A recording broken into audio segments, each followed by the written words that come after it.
Hey guys, this is P tiger and welcome back to my channel. और आप जैसा कि टाइटल देख के समझ ही गए होंगे कि आज हम कुछ और नहीं बल्कि थॉर की रीसेंट सीरीज को स्टार्ट करने के लिए जा रहे हैं, जो कि इस वक्त कॉमिक्स के अंदर एक ऑन गोइंग सीरीज है। अब ऑन गोइंग सीरीज़ का मतलब ये होता है कि बेसिकली इसके हर महीने जो है अभी इशू रिलीज़ हो रही हैं, ये अभी चल रही है, अभी तक ख़त्म नहीं हुई है। और हम इसको स्टार्ट करने इसलिए जा रहे हैं क्योंकि जैसा कि आपने लास्ट एपिसोड के अंदर हमारी हल्क वाली सीरीज़ में देखा होगा कि किस तरीके से हल्क की भी एक नई सीरीज़ शुरू हुई है जिसको डॉनी केट्स ही लिख रहे हैं, जो कि इस वाले कॉमिक के भी राइटर हैं और उस वाले हल्क सीरीज़ को भी वही लिख रहे हैं। तो बेसिकली वो जो है अब अगले इशू के अंदर अपना हल्क और थॉर का ज़बरदस्त किस्म का क्रॉस ओवर इवेंट करवाने जा रही हैं। और उस वाले क्रॉस ओवर इवेंट को शुरू करने से पहले हम इस पूरी की पूरी ऑन गोइंग सीरीज़ को, थॉर को जितने भी इशूज़ इसके आ चुके हैं, इसको अपने चैनल के ऊपर कवर करेंगे ताकि आप जान सकें कि उस पूरे के पूरे क्रॉस ओवर इवेंट के अंदर जब थॉर हल्क के सामने उससे मुकाबला करने के लिए आएगा कि वो उसके पीछे क्या क्या कर चुका है, उसकी स्टोरीज के अंदर क्या क्या हो चुका है। तो इसलिए ये पूरी की पूरी सीरीज़ मैं आपके साथ शेयर करने वाला हूँ, जिस टाइम पे मैं ये वीडियो बना रहा हूँ तकरीबन 21 से 22 इशूज़ जो वो रिलीज़ हो चुके हैं। और मेरी पूरी कोशिश यही होगी कि मैं इसको अपने चैनल के ऊपर डेली बेसिस के ऊपर शेयर करूँ, जहाँ पर हम अपनी टाइमलाइन की कॉमिक्स को तो शेयर करेंगे ही, लेकिन इसको मैं एज अ बोनस आपके साथ रोजाना शेयर करूँगा। तो एक तरह से देखा जाए तो चैनल के ऊपर आपको एक दिन में 2 वीडियोस देखने को मिलेंगी। अब इतनी ज़्यादा अगर मैं मेहनत तुम लोगों के लिए कर रहा हूँ तो तुम लोगों का काम तो बनता है कि चैनल को सब्सक्राइब करो और ज़्यादा से ज़्यादा अपने दोस्तों के साथ इस तरह की वीडियोस को शेयर करो। अब जैसा कि मैंने बताया कि इसके 21 से 22 इशूज़ रिलीज़ हो चुके हैं, तो मैं हर वीडियो के अंदर एक ही इशू को कवर करूंगा ताकि ज़्यादा से ज़्यादा डिटेल में तुम लोग के साथ शेयर कर सकूं। जैसा कि तुम लोग जानते ही हो कि मैं काफ़ी ज़्यादा डिटेल में घुस जाता हूं जब एक बार कॉमिक को पढ़ना शुरू करूं। सो गाइस, इस पूरी की पूरी वीडियो को स्टार्ट करने से पहले मैं कुछ चीज़ें बता देना चाहता हूं कि जिस तरीके से कि ये जो कॉमिक बुक सीरीज़ है जिसको स्टार्ट तब किया गया था जब वॉर ऑफ द रियल्म्स का इवेंट खत्म हुआ था। और वॉर ऑफ द रियल्म्स का जो इवेंट था वो बहुत ही बड़ा एक थॉर का इवेंट था, जो कि तकरीबन 5 से 6 साल से जो है इसकी मेकिंग चल रही थी। और तब जाके हमने देखा कि किस तरीके से मैलाकेट जो होता है वो सारे के सारे 10 रियल्म्स के अंदर अपने फसाद को करना शुरू करता है। इन दी एंड काफ़ी ज़्यादा हीरोज़ के क्रॉस ओवर होते हैं, सारे के सारे एक्स-मैन, म्यूटेंट्स वगैरह सब यहाँ पे आते हैं, एवेंजर्स वगैरह उसकी मदद करते हैं और वहाँ पे थॉर मैलाकेट को हरा देता है। लेकिन उसके हराने के बाद होता कुछ इस तरीके से कि बेसिकली ओडिन जो है वो एसगार्ड थॉर के हाथों में सौंप देते हैं और फर्स्ट टाइम थॉर जो है वो एसगार्ड का राजा बनने जा रहा है। तो ये हमारी स्टोरी वहीं से कंटिन्यू होगी, जहां हम देखेंगे अब ये थॉर जो एक एवेंजर्स होने के साथ साथ एसगार्ड का राजा भी है। तो ये सारी की सारी रिस्पॉन्सिबिलिटी को वो किस तरीके से उठाता है, इसी पूरी की पूरी चीज़ को डॉनी केट्स ने इस सीरीज़ के अंदर काफ़ी खूबसूरती से लिखा है। और इस पूरी की पूरी सीरीज़ का जो पहला वॉल्यूम होने वाला है वो ब्लैक विंटर के ऊपर है, जो कि खतरनाक किस्म का विलन है जिसका सामना आज यहाँ पे होगा थॉर से। और हमें थॉर का यहाँ पे एक नया रूप देखने को मिलेगा जिसको आप कॉस्मिक थॉर कह सकते हैं। तो मेरे ख्याल से बातें कुछ ज़्यादा हो गई हैं और आप लोग समझ ही गए होंगे कि इस पूरी की पूरी सीरीज़ से पहले क्या हो चुका है और अब क्या होने वाला है। तो मैं आपसे बस एक ही रिक्वेस्ट करना चाहूँगा वीडियो को स्टार्ट करने से पहले कि चैनल को सब्सक्राइब कीजिए ताकि इसके एपिसोड्स को आप डेली बेसिस के ऊपर मेरे चैनल पर एंजॉय कर सकें, और साथ साथ बेल आइकन ज़रूर दबा देना। अब मुझे नहीं पता कि तुम उसके ऊपर थॉर का हथौड़ा मारो या ओडिन की तलवार से सब्सक्राइब के बटन को चीर दो, बस उसको दबा के लाल कर देना चाहिए। हाँ, जानता हूँ कैरी मिनाटी की कॉपी कर रहा हूँ, लेकिन यार सब्सक्राइबर पाने के लिए कुछ भी करना पड़ता है ना। तो बस सब्सक्राइब करो और इसी के साथ मैं अपनी फौरन से इस वीडियो को स्टार्ट करता हूँ।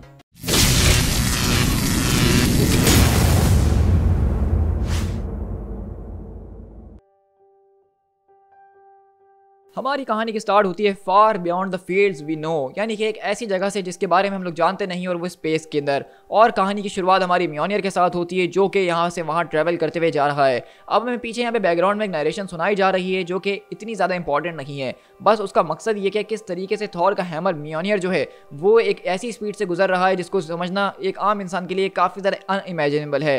ये पूरा का पूरा जो हैमर है थॉर का वो सिर्फ एक रियल्म के अंदर नहीं, बल्कि हम देख रहे हैं कि किस तरीके से वो यहाँ पे सारी की सारी जितनी भी रियल्म्स हैं उन सब के अंदर से उसको चीरता हुआ क्रॉस करता हुआ कहीं पे जा रहा है, जहाँ पे वो एसगार्ड को विजिट करता है, वेनाहाइम को विजिट करता है, वो एल्फाइम को विजिट करता है, यहाँ तक कि नेदरवेलिर जहाँ पे बोने रहते हैं उस जगह को भी विजिट करता है। इसी के साथ साथ वो यहाँ पे योटनहाइम के जहाँ पे जायंट्स रहते हैं उसको भी विजिट करता है। और इसके साथ साथ सिर्फ इतना ही नहीं बल्कि वो मुस्फेलहाइम को भी विजिट करते हुए क्रॉस करता है, जहाँ पे सारे के सारे फायर डीमेंस और इटर्नल फ्लेम मौजूद है। इसी के साथ यहाँ पे वो रुकता नहीं बल्कि स्वार्थलहाइम के रेलम के अंदर भी जाता है, जहाँ पे सिर्फ मरे हुए लोग और डार्क एल्व्स ही राज करते हैं। और यहाँ पे सिर्फ इतना ही नहीं बल्कि जैसा कि हम जानते हैं कि अब एक और रेलम बन चुकी है जो कि हमारी 10th रेलम है। ये हैमर वहाँ से भी गुजरता है और सारे के सारे हेवेंस और सारे के सारे अर्थ के ऊपर। और इस तरह ये पूरे के पूरे हैमर को ये सारी की सारी रेल में भेजने का थॉर का मकसद सिर्फ एक ही है कि अब बेसिकली इन सारी की सारी रेलम्स के ऊपर सिर्फ एक ही इंसान है जो कि इसका प्रोटेक्टर बन के बैठा हुआ है, यानी कि थॉर। क्योंकि अब वो जैसा कि एसगार्ड का नया राजा बन चुका है तो वो ये बात सारे के सारी रेलम्स में अनाउंसमेंट कर रहा है कुछ इस तरीके से कि वो अपने हैमर को यहाँ से वहाँ भटका रहा है बिजली के साथ। और वो बता देना चाहता है कि मैं अब जैसा कि यहाँ का राजा बन चुका हूँ तो इन सारे के सारे रेल्म्स के अंदर शांति होनी चाहिए, वरना वहाँ पे सिर्फ थंडर होगा। और इसी तरह हमारी कहानी यहाँ पे सीधा अर्थ के ऊपर शिफ्ट होती है, जहाँ पे एवेंजर्स एक खतरनाक किस्म के मॉन्स्टर से मुकाबला कर रहे होते हैं। लेकिन अगले पल थॉर का हैमर म्योनियर वो आसमानों से सारी की सारी रेल्म्स को क्रॉस करता हुआ, जर्नी करता हुआ, ट्रेवल करता हुआ सीधा इस मॉन्स्टर के हलक के आर पार हो जाता है और अगले पल क्रकबूम की ठंडर आवाज हमें सुनने को मिलती है। और हम देखते हैं कि इस पूरे के पूरे एक ही हैमर के ब्लो के साथ वो पूरा का पूरा मॉन्स्टर ठंडा हो जाता है और बताया जाता है कि पुराना किंग अब जा चुका है और नए किंग की जय हो।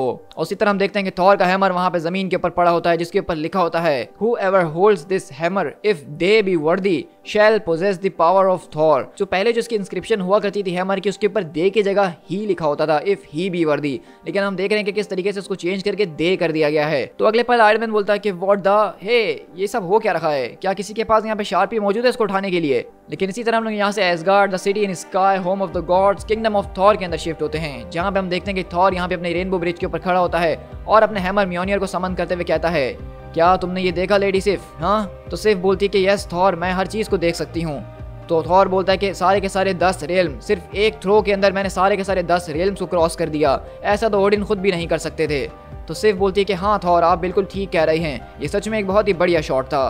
तो मैं आपको थोड़ा सा और गाइड करता चलूँ कि यहाँ पे आप सिफ को देख रहे होंगे कि वो यहाँ पे बाइफ्रॉस्ट के ऊपर खड़ी हुई है और उसको कंट्रोल कर रही है, जबकि ये काम तो आपके हिसाब से हेमडाल का होना चाहिए ना। तो दरअसल हेमडाल जो है वो आप कॉमिक्स के अंदर इस वक्त प्रेजेंट नहीं है, उसकी मौत हो गई थी पूरे के पूरे वॉर ऑफ द रेल्म्स के इवेंट के अंदर।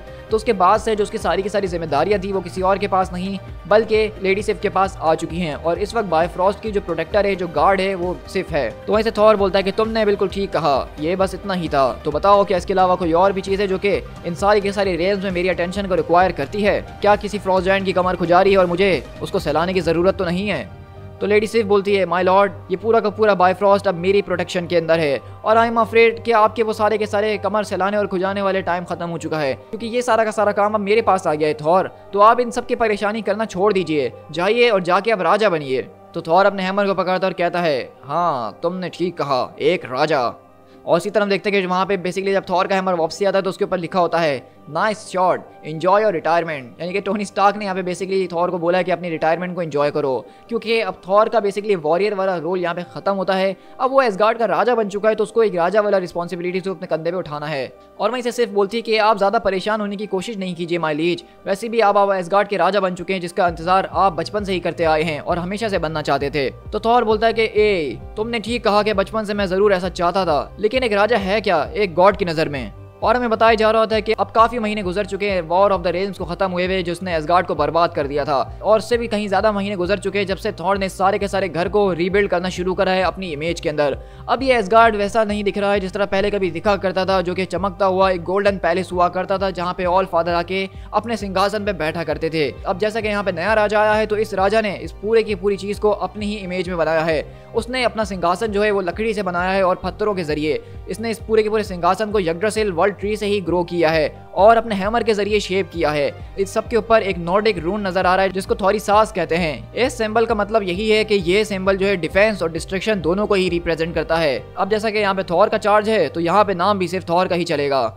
इस तरह हम देखते हैं कि थॉर बेसिकली यहाँ पे एक राजा तो बन गया है, लेकिन हम देख रहे हैं कि वो काफ़ी ज़्यादा सिंप्लिसिटी को यहाँ पे जो अडेप्ट कर रहा है। जबकि आपने देखा होगा कि ओडिन का पूरा महल होता था जो कि सोने से बना होता था, लेकिन थॉर बहुत ही ज़्यादा सिंपल कपड़े पहना हुआ है, जो कि बिल्कुल ऐसा लग रहा है कि कोई कॉस्प्ले कर रहा है वो। वहीं पे उसके जो रेवेंस जो कि पहले कभी ओडिन के हुआ करते थे, अब थॉर के हो चुके हैं, तो यहाँ पे आके उसको केप पहनाते हैं और थॉर अपने हैमर को रखते हुए वहाँ पे बैठता है और कहता है कि मुझे अकेला छोड़ दिया जाए। लेकिन वहीं से वोल्स्टैग आता और कहता है, अगर मुझे इजाज़त हो मेरे लॉर्ड, तो मैं आपके सामने एसगार्ड की कुछ जो है ड्यूटीज़ को पेश करना चाहूँगा, जिनको आपकी जो है इस वक्त अटेंशन रिक्वायर्ड है। और यहाँ पे सारा का सारा खाना और बड़े बड़े जो है शराब की बीड़े मौजूद है, जिनका अभी तक कुछ नहीं किया गया है। लेकिन थॉर उसको खामोशी से देख रहा होता है। तो वोल्स्टैग बोलता है कि ठीक है, मैं समझ गया। क्या तुम लोगों ने सुना नहीं कि किंग ने क्या कहा कि यहाँ पे तमाशा लगाने की कोई ज़रूरत नहीं है, उनको थोड़ी देर के लिए अकेला छोड़ दिया जाए?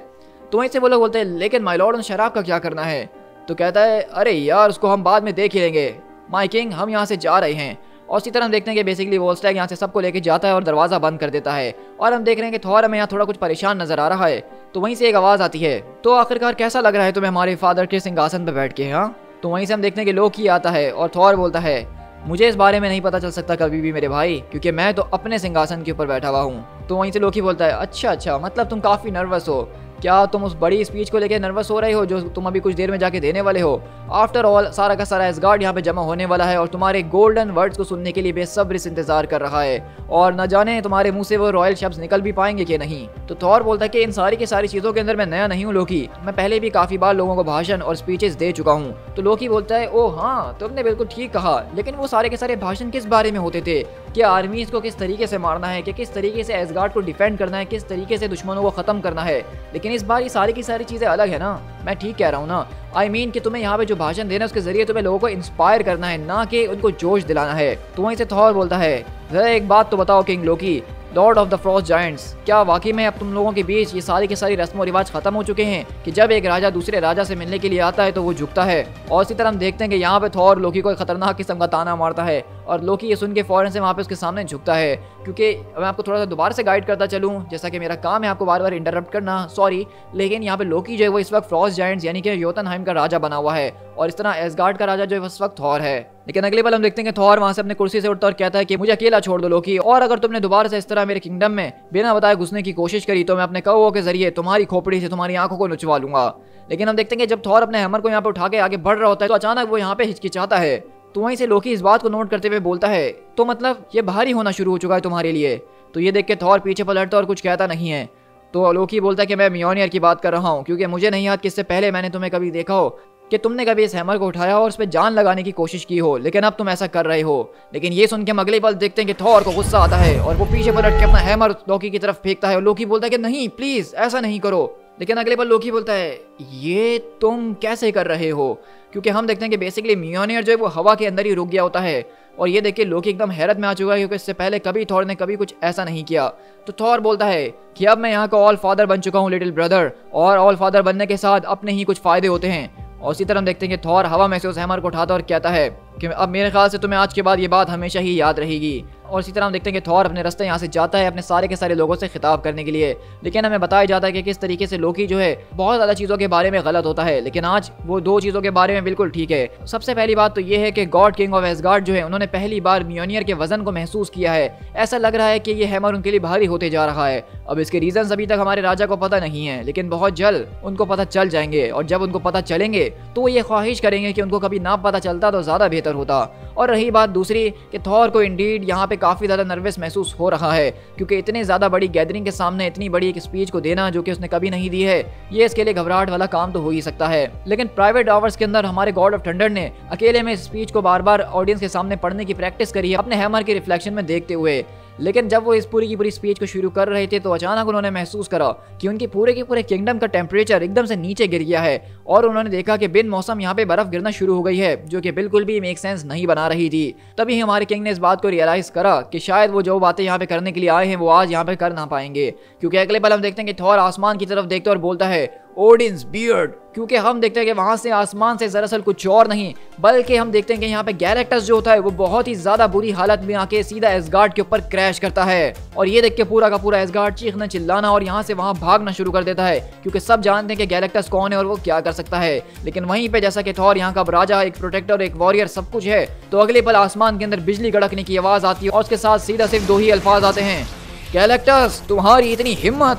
और अगली बार हम देखते हैं थॉर यहाँ पे एक जबरदस्त किस्म के लाइटनिंग बोल्ट से गैलेक्टस के ऊपर अटैक करता है। लेकिन गैलेक्टस बोलता है कि रुको, मैं यहाँ पे मदद के लिए आया हूँ, सिर्फ तुम ही हो जो कि मेरी मदद कर सकता है। The star plague, the great black winter, वो आ रहा है। और इसी के साथ हम देखते हैं कि गैलेक्टस बेसिकली यहाँ पे थॉर के पास एक वार्निंग लेकर आया है, यानी कि कोई ऐसी चीज आ गई है जो कि गैलेक्टस को हंट कर रही है, और गैलेक्टस मदद के लिए थॉर के पास आया है। और इसी वार्निंग के साथ वो यहाँ पे बेहोश हो जाता है। और हमें बताया जाता है कि किस तरीके से, जैसा कि एसगार्ड के ऊपर पिछले कुछ हफ्ते वैसे भी इतने अच्छे नहीं गए, अब एसगार्ड के आसमानों के ऊपर सिर्फ बिजली ही गड़क रही है और कुछ भी नहीं, क्योंकि थंडर जो है इस पूरे की पूरी जगह को डिफेंड करने की कोशिश कर रहा है। सारे के सारे जो सिटी के लोग थे वो अब बिजी हो चुके हैं अपने मुर्दों को गिनने के अंदर, क्योंकि यहाँ पे काफी ज्यादा नुकसान हुआ है इस पूरे के पूरे मामले के अंदर। यहाँ पे सारे के सारे लोग राजा की साइलेंस को जो है इग्नोर करने की कोशिश कर रहे हैं, क्योंकि अभी तक उन्होंने कुछ बताया नहीं। वहीं पे वॉलस्टैग जो है, जो कि पहले कभी एक वॉर थॉर हुआ करता था, अब वो यहाँ पे कुछ ज़्यादा चीज़ों को बारीकी से देख रहा है और उसने इस बात का पता लगाया कि जब से गैलेक्टस यहाँ पे आया है तो एसगार्ड के अंदर मौत बढ़ते ही जा रही हैं और अचानक यग्ड्रासिल द वर्ल्ड ट्री जो है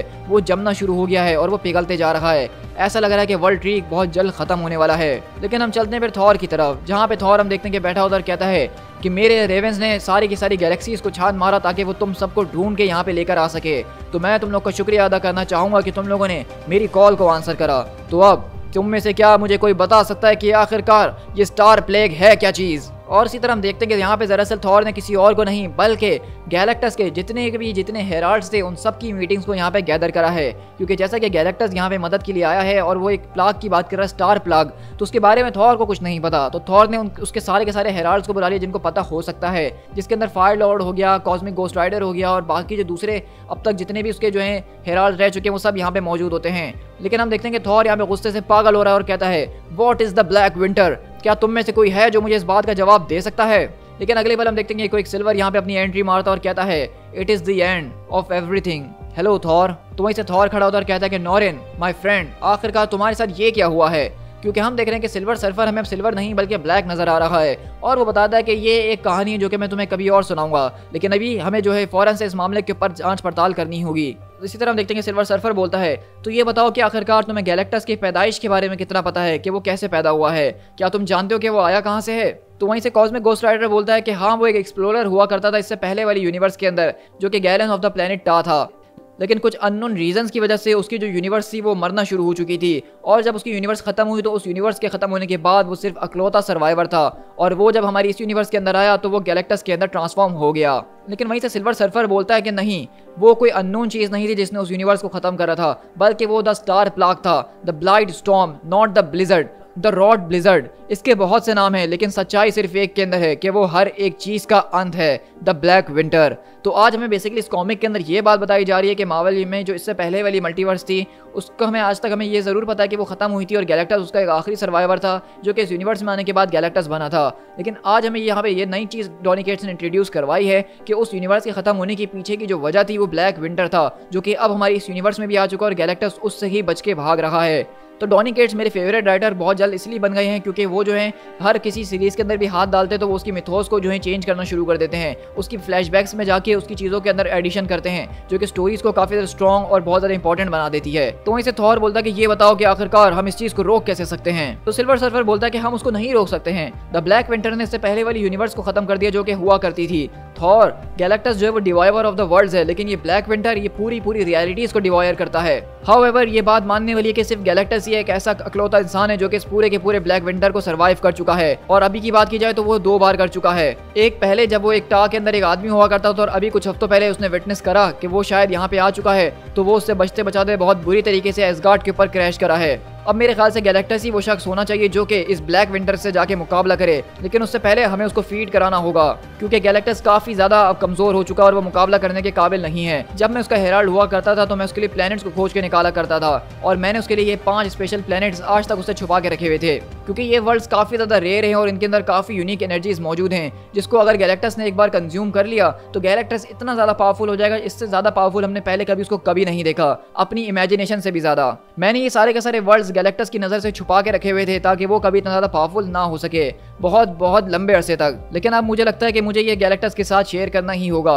यही हमारा एक चांस है जिसके जरिए हम ये मुकाबला जीत सकते हैं। और उसी तरह हम देखते हैं कि वहाँ पे सारे के सारे हेराल्ड्स अपना सर पकड़ लेते हैं और कहते हैं कि ओ गॉड, गैलेक्टस को और ज़्यादा पावर देना कुछ ठीक नहीं लग रहा है। तो वहीं से वो कहती है कि आखिरकार हम में से कौन सा हेराल्ड जो है उसको वहाँ पे ले जाने वाला है। तो सिल्वर सर्फर बोलता है कि मैं जाऊँगा क्योंकि मैं ही इस पूरी की पूरी जर्नी के ऊपर उसका हेराल्ड बनने वाला हूँ। तो वहीं से थॉर अपने थंडर को चिमकाता और कहता है कि तुमने बिल्कुल ठीक कहा सर्फर, लेकिन आज तुम अकेले नहीं जाने वाले हो। और उसी के कुछ देर बाद हम शिफ्ट होते हैं जहाँ पे थॉर बेसिकली अपने आप की तैयारी कर रहा होता है क्योंकि वो सिल्वर सर्फर के साथ इस पूरे के पूरे एडवेंचर के ऊपर जाने का फैसला कर चुका है और उसको बार बार ख्याल आ रहा होता है कि किस तरीके से लेडी सिर्फ कहती है कि आपके ये जो है मार कुटाई वाले दिन खत्म हो चुके हैं। और इस तरह उसको लोकी का भी ख्याल आ रहा होता है कि तुम्हारा हैमर जो है वो हैवी होते जा रहा है। लेकिन अगले पल थॉर अपने हैमर को उठाता है और उसके ऊपर आयरन मैन की लिखी हुई बात को मिटाता और कहता है the old king is gone, अब पुराना राजा जा चुका है। और उसी तरह हम देखते हैं कि अगले पल थॉर बेसिकली यहाँ पे सारे के सारे हेराल्ड्स के साथ सारे के सारे एसगार्डियंस के साथ यहाँ पे आगे बढ़ता है और गैलेक्टस के पास आता है और कहता है कि गैलेक्टस घुटने टेको। वहीं से गैलेक्टस अपने घुटने टेक लेता है और सिल्वर सर्फर बोलता है मैं महसूस कर सकता हूँ कि तुम मेरे दिमाग के अंदर हो गैलेक्टस। तो मैं इस बात को अस्यूम करूँ कि तुम प्लान जानते हो। क्या तुम सच जानते हो? हाँ, मैं इस बात को जानता हूँ सरफर कि तुमने इतने टाइम से मुझसे ये प्लैनेट्स छुपाने की कोशिश करी है। मैं इस बात को देख के काफी ज्यादा इंप्रेस हुआ हूँ कि तुम्हारे अंदर इतनी शक्ति है कि तुमने अपने माइंड को मेरे माइंड से इतने टाइम तक बचा के रखा और ये सब छुपा के रखा। वहीं से सिल्वर सर्फर बोलता है, किंग थॉर बहुत ज़्यादा रहमदिली के साथ हमारे साथ इस मिशन पे आने के लिए अग्री हुए हैं ताकि ये सारे के सारे एसगार्डियंस और उनकी सारी की सारी आर्मी जो है वो उन प्लैनेट्स पे जाके लोगों को सेफ्टी तक ले जाए उससे पहले कि आप उसको फीड कर सकें। तो बताइए, क्या हम इस सब की शुरुआत करें मास्टर? लेकिन वहीं से गैलेक्टस बोलता है कि नहीं। तो सर्फर बोलता है कि नहीं, मुझे आपकी बात समझ में नहीं आ रही, आपका क्या मतलब है? तो वहीं से गैलेक्टस बताता है, द फ्रॉस्ट या द स्टार प्लेग ये कोई बीइंग नहीं है। हर गैलेक्सी, हर एंटिटी जब उसको देखती है तो वो उसको अलग तरीके से प्रिसीव करती है। जिस तरह से गैलेक्टस को जो भी शख्स देखता है वो उसको अपनी तरीके से प्रिसीव करता है और हर एक आदमी के लिए ये अलग होता है। लेकिन ये जो ब्लैक विंटर है, जब तुम इसके अंदर अपनी नज़रों को दौड़ाते हो और देखने की कोशिश करते हो तो तुम उसके अंदर उस चीज़ को देखते हो कि जिस चीज़ से तुम्हारी सच में मौत होने वाली है। और मैं अब ब्लैक विंटर के अंदर 2 बार झांक चुका हूँ। सबसे पहली बार जब मैंने देखा तो तब मैं सिर्फ एक गैलन हुआ करता था, जिस वक्त मैंने अपनी आंखों के सामने अपनी यूनिवर्स को खत्म होते हुए देखा। क्योंकि उस वक्त जब मैंने ब्लैक विंटर के अंदर झांका तो मुझे कुछ भी नजर नहीं आया। उस वक्त मैं इस यूनिवर्स के इस कॉस्मिक वंडर्स को उस तरह से नहीं जाना करता था जिस तरह से मैं आज जानता हूँ। उस वक्त जब ब्लैक विंटर मेरे सामने आया तो मुझे वहाँ पे सिर्फ एक वॉइड नजर आया, एक खाली अंधेरा नजर आया और उसका मतलब ये था कि मेरी यूनिवर्स खत्म होने वाली है। और उस वक्त जो मैंने देखा उसको मैं बयां भी नहीं कर सकता हूँ क्योंकि उस वक्त मेरा मोर्टल माइंड ये सब सहने के लिए नहीं बना था। लेकिन अब जैसा कि मैंने इसको दोबारा देखा तो तुम जानते हो नॉरिन कि मैंने आखिरकार जब उसके अंदर झांका तो मैंने क्या देखा? क्या तुम जानना चाहते हो कि मैंने क्या देखा? जो चीज मैंने उसके अंदर देखी वही चीज जो है वो एम्बॉडीमेंट है मेरी ट्रू डेथ की। उसी की वजह से मैं मारा जाऊंगा और वो चीज कुछ और नहीं बल्कि मैंने वहां पे थॉर को देखा। और हम देखते हैं कि गैलेक्टस ये बताना चाह रहा है कि जब उसने ब्लैक विंटर के अंदर देखा तो उसने ये देखा कि गैलेक्टस की जो मौत होगी वो थॉर के हाथों से होगी। और अगले बार हम देखते हैं कि गैलेक्टस यहाँ पे अपनी एनर्जी बीम के जरिए थॉर के ऊपर एक जबरदस्त तरीके का अटैक करता है। और सिल्वर सर्फर बोलता है कि नहीं मास्टर, आप ये क्या कर रहे हैं? और थॉर वहीं से चिल्ला रहा होता है इस पूरी की पूरी एनर्जी ब्लास्ट के अंदर और थॉर के सारे एसगार्डियंस भी। लेकिन वहीं से बाल्डर बोलता है कि वोल्स्टैग नहीं, हम यहाँ नहीं इंटरफियर कर सकते हैं, ये पावर हम सबको मार डालेगी। लेकिन वहीं से गैलेक्टस बोलता है कि मेरा यहाँ एसगार्ड पे आना वो बिना मकसद नहीं था, मैं यहाँ पे एक असाइलम को ढूंढने के लिए नहीं आया था। और अगर सच में तुम ही मेरा अंत हो गॉड ऑफ थंडर तो इस बात को याद रखो कि हम लोग एक साथ मिलके जो हैं पहले ब्लैक विंटर को मारेंगे। और जब ये सारा का सारा काम तमाम होगा तो मैं चाहता हूँ कि तुम मेरे करीब रहो। मैं चाहता हूँ कि जो चीज़ मुझे मारने वाली है वो मेरे पास रहे ताकि ये सब खत्म होने के बाद मैं तुमसे कुछ बातचीत कर सकूँ। लेकिन तब तक के लिए उठो हेराल्ड ऑफ थंडर। और अगले पल हम देखते हैं कि बेसिकली यहाँ पे गैलेक्टस ने यहाँ पे थॉर को जान से नहीं मारा बल्कि अपनी कॉस्मिक पावर जो है वो थॉर को दे दी है। यानी कि एक तरह से देखा जाए तो जिस तरह से उसने सिल्वर सर्फर को अपनी कॉस्मिक पावर देके सिल्वर सर्फर बनाया है, इसी तरह गैलेक्टस ने अपनी कॉस्मिक पावर थॉर को दे दी है। अब थॉर जो कि पहले से काफ़ी ज़्यादा पावरफुल था, एसगार्ड का राजा था, ऑल फादर था, अब उसके साथ साथ उसके पास कॉस्मिक पावर भी आ चुकी है गैलेक्टस की। और ये पूरा का पूरा नया लुक जो थॉर का आप देख रही हैं ये बहुत ही ज़्यादा इनक्रेडिबल और मेरा फेवरेट लुक है आज तक के सारे कॉमिक्स के अंदर। To be continued.